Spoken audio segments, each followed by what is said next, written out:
So I'm inside of this 350Z. It's the first time I've ever been in one of these. It's actually really nice. Nismo 350Z, or is it 370Z? Yeah, I think it's a 370, sorry. Anyway, so the customer complaint is that on initial startup, number one, he said he notices that the fuel gauge drops down to nothing and then comes back up. He said that's not normal. And then under cranking, he said it'll hesitate, like it'll have a little bit of a longer crank, but when it does start, it feels like it barely wants to catch and it just kind of takes time. I just test drove it and the car seems to drive fine. By the way, there's no check engine light. It's been to the dealer and they said it's driving fine. There's no check engine light. There's nothing they can do. So after my first test ride, which I just did right now, I can confirm that there is no check engine light and that the car does drive fine. I mean, it's slow as hell, but it drives fine.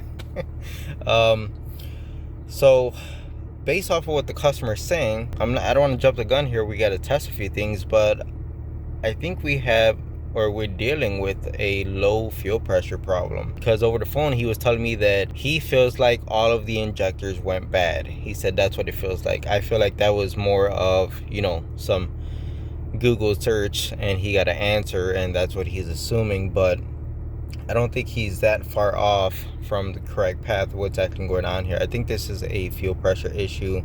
I don't know if it would explain. Maybe it would. He said because this really happens on cold start. If you drive it, you turn it off and you turn it right back on, it starts normal, and I will show you guys. It's running right now. Turned it off, right? And everything's nice and hot because you just finished driving it. So it should start up like normal.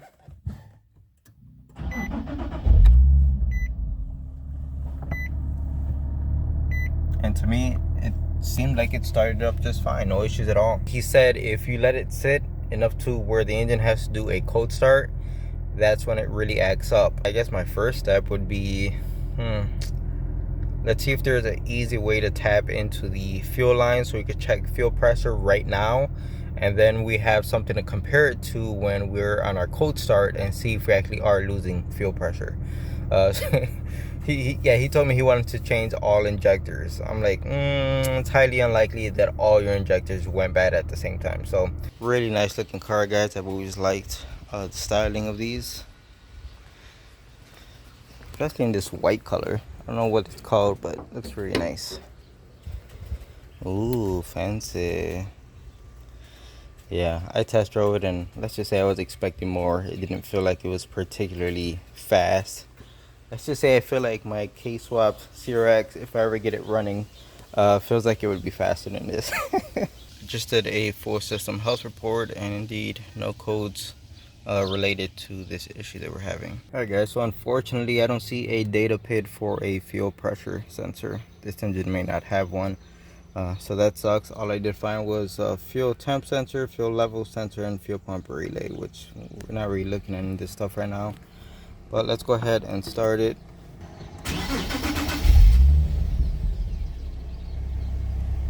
Yeah, so let's see if we can get a physical gauge on to see this fuel pressure. All right guys, so it's actually the next day and there is no easy way to test fuel pressure on this car. So it's been sitting overnight, of course.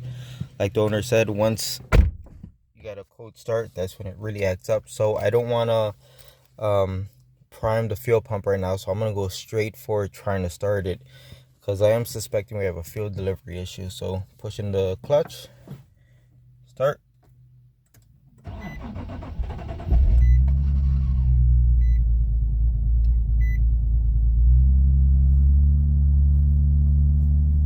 Okay, so you guys did hear the little bit of extended crank, kind of hesitated.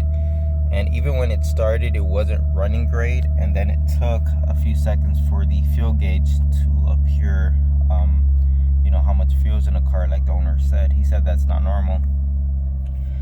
So we just caught it in action. What I want to do is I'm going to go ahead and turn this off. And I'm going to let the car sit for like another hour or two. And the next time we come in, we're actually going to get in. We're going to turn the car into accessory mode. That way it gives the fuel pump time to prime up. and we'll maybe even do that twice. Basically, we're building up fuel pressure, and we'll see if the car starts a lot better when we build up fuel pressure rather than demanding to start the engine without any fuel pressure, if that makes any sense. All right, so it's been over 2 hours. If this thing is bleeding off fuel pressure like I'm suspecting. We saw 2 hours ago during the first crank of the day, there was an extended crank, and even when it was running, it wasn't running great. I'm assuming it was trying to build up fuel pressure. So what I'm going to do now is just prime the fuel pump twice by hitting the button here without holding the clutch or the brake pedal. So I heard the fuel pump turn on once. Let's do it one more time.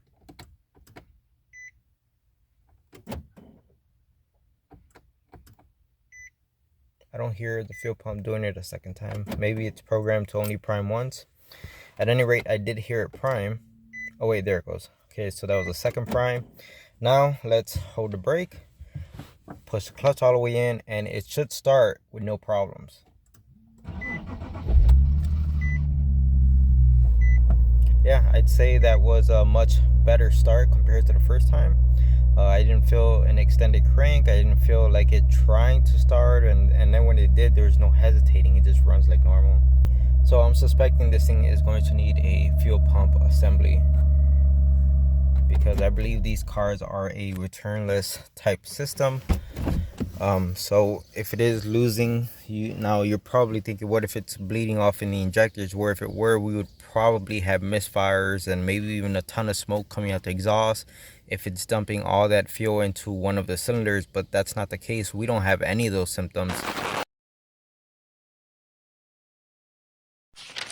So it's a few weeks later, and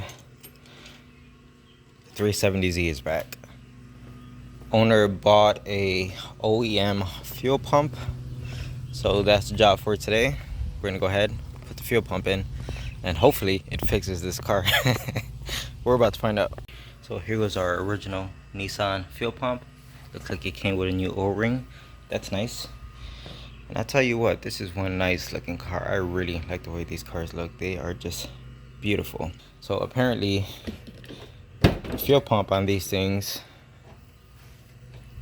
is behind the passenger seat. So it's supposed to be back here. We got to get these covers out of here. All right, so I pulled the seat all the way forward. Apparently this is supposed to just lean forward and then pop out. Just got to pull it forward a little bit more. Pops right out. Put that aside.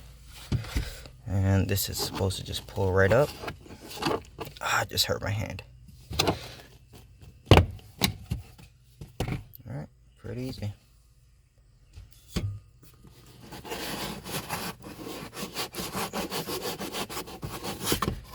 That out of the way, and here goes our axis for our fuel pump.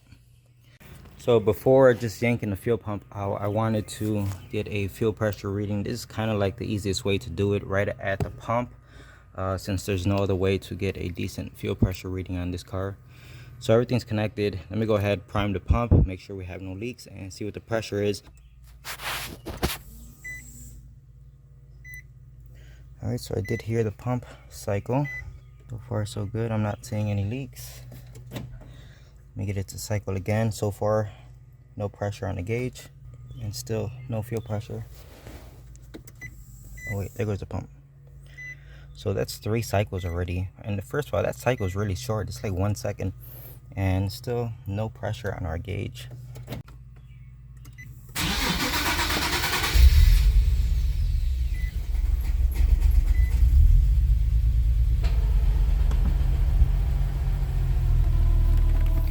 So it's running, but you can tell it's not running great. So either I have a defective fuel gauge. It has to be. There's no way this thing has 0 PSI. You get what I'm saying?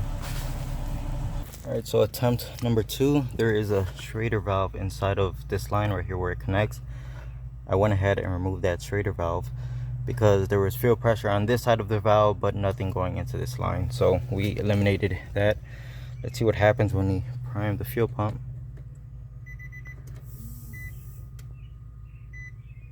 So far it's still not building up any pressure.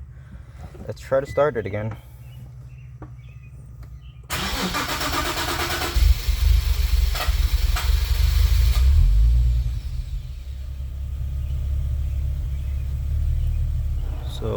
it's running,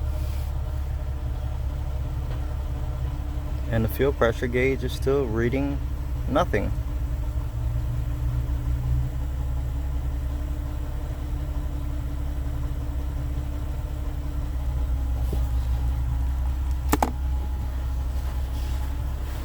Let me go ahead and push this button right here. It'll release excess fuel. I got it going out there into a small container. Let's see if fuel even comes out of here. I'm not seeing it. This could very much just be my crappy Harbor Freight fuel pressure tester. So, because I don't believe for a second that the pressure is this low. If the pressure was this low, this car wouldn't be running. So, you know what? I'm done wasting time on this. I'm just gonna go ahead, pop in the new fuel pump, and we'll try this same test afterwards. I don't think it's gonna make a difference because this appears to be faulty testing equipment. All right, so one last final try. I decided to get rid of the line, and I put the gauge directly on the attachment right there. If it doesn't make a difference this time, I'm done trying to test. I'm just gonna throw in the new pump. Oh, there goes the gauge moving.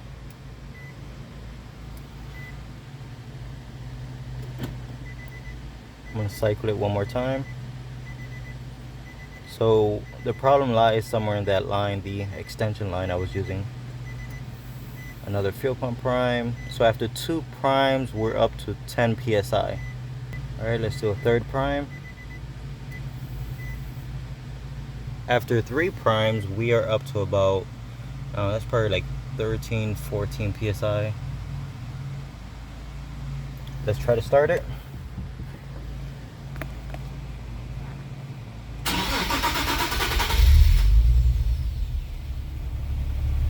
Okay, so the car is running. You can see the gauge struggled just to get up to that's probably like 28 psi. I'm pretty sure it should be higher than that, but even at that, you can see the needle rose very slowly. Guys, I'm gonna go ahead and call it. This is definitely looking like a bad fuel pump. A quick Google search just showed me that this car is supposed to have between 50 and 55 psi. This fuel pressure is way off, and I feel a lot better about changing out this pump now that we have an actual reading. So when we put the new pump in, we could do the same exact test, and I'm expecting to see more than 29 psi. There goes the old fuel pump. Here goes a brand new one. Everything seems to match up perfectly, so looks real good. It's what I expect out of an OEM part. Now it did come with a brand new O-ring, and that's already installed. You can see it right there in the center, the blue ring. So let me go ahead and pop this bad boy in. All right, so the new pump is installed. As you can see, it's got the brand new O-ring and everything, and I plumbed back in the pressure gauge. Let's go ahead and first prime the pump. Make sure we don't have any leaks anywhere.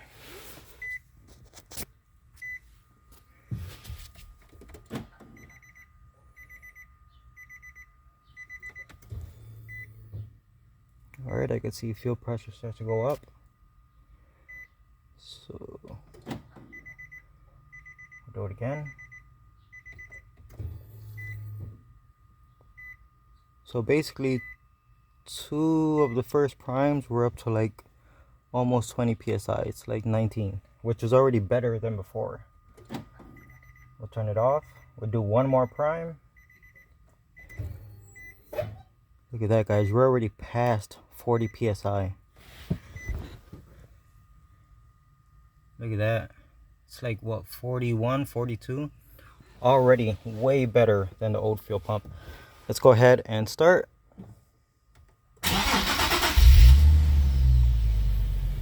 And it's idling noticeably smoother than before. Yeah, it's idling way smoother. Look at our fuel pressure. Look where it's at. Pretty much almost 50 psi. Let's raise RPM.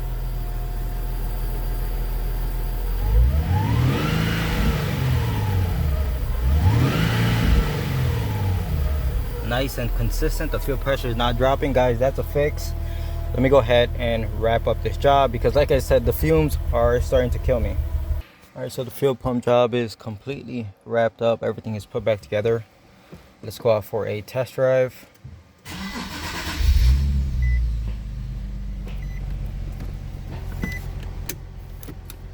car is like super low, and it doesn't help that I'm like 5'3", guys. I'm like super short. I just feel like even this small car feels really big to me. It's because of the seats. You just kind of sink into them. So that's it. Come on, reverse.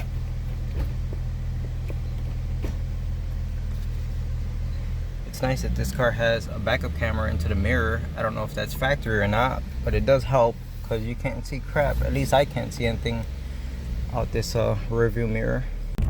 Alright guys, so I just went around the block once with the 370Z, and I just kind of got on it a little bit, just through first and second gear. And let me tell you something, fuel pressure, proper fuel pressure makes a massive difference.